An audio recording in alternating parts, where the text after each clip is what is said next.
महात्मा फुले यांनी सुरू केलेल्या स्त्री शिक्षण आणि सामाजिक चळवळीत सावित्रीबाई फुले यांनी मोठी साथ दिली.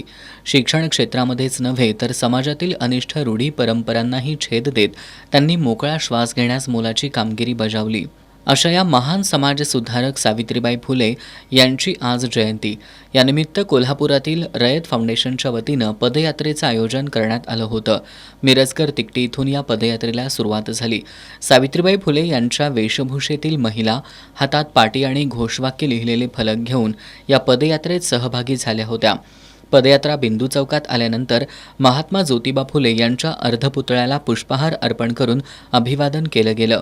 प्रत्येक पुरुषानं स्त्रियांना पाठिंबा दिला तर उद्याची सावित्री घडायला वेळ लागणार नाही, असा विश्वास फाउंडेशनच्या अध्यक्षा उज्ज्वला पटेल यांनी व्यक्त केला.